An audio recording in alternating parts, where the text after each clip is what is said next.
मेरे प्यारे बच्चे, आज का संदेश कुछ खास है। इसे ध्यान से सुनना मेरे बच्चे। मेरे बच्चे, क्या ढूंढ रहे हो? हाँ, क्या ढूंढ रहे हो मेरे बच्चे?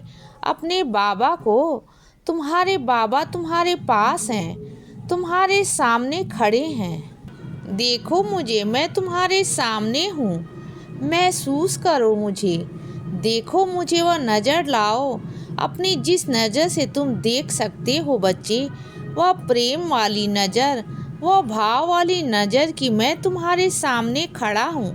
तुम देखो मुझे मैं साक्षात रूप में, तुम्हारे बाबा, तुम्हारे साईं माँ तुम्हारे सामने खड़े हैं। देखो मुझे, दर्शन करो बच्चे।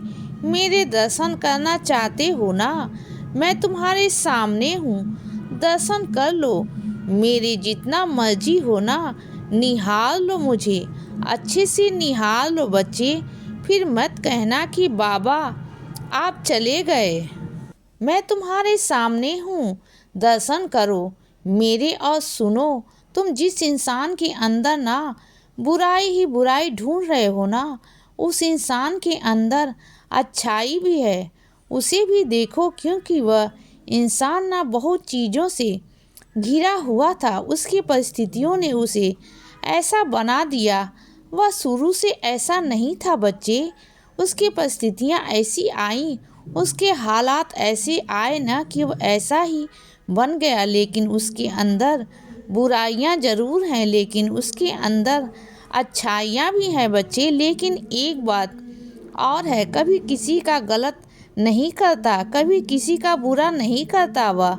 अगर वह किसी को नुकसान पहुंचाता भी है ना, तो वह अपने आप को पहुंचाता है कि किसी और की बस उसके अंदर यही ना बुराई है कि वह कभी भी ना अपने बारे में अच्छा नहीं सोचता बच्चे। लेकिन तुम ही वह शख्स हो, जो तुम ही उसके बहुत करीब हो बच्चे, जो उसके स्वभाव को बदल सकते हो। उसके तुम वक्त को वापस तो नहीं ला कर दे सकते, लेकिन हाँ, ज़िंदगी के जो वक्त हैं, जो पल हैं, उसमें उसकी खुशियाँ ला कर दे सकते हो बच्चे। उसे सिखा सकते हो कि जो उसने एक कोने में छुपा रखा है ना, अपने दिल में एक बचपन जो उसका कभी था ही नहीं, वह बचपन में बड़ा हो गया था। बड़े से मतलब है कि उसके सर पर ना जिम्मेदारी आ गई थी और उसने अपने बचपन को जिया ही नहीं बच्चे। उसने वो खेल खिलौने से खेला ही नहीं, उसने कभी वो खुशियाँ देखी नहीं।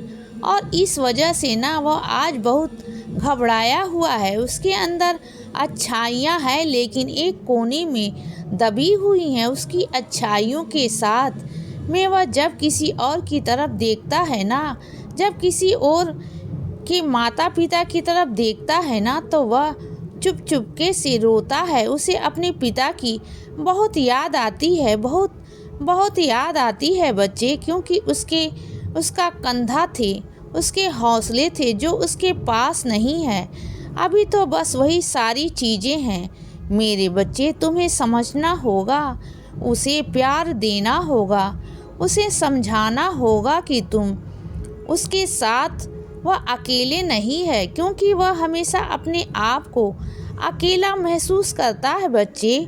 तो उसे अपनापन देना होगा, एहसास कराना होगा।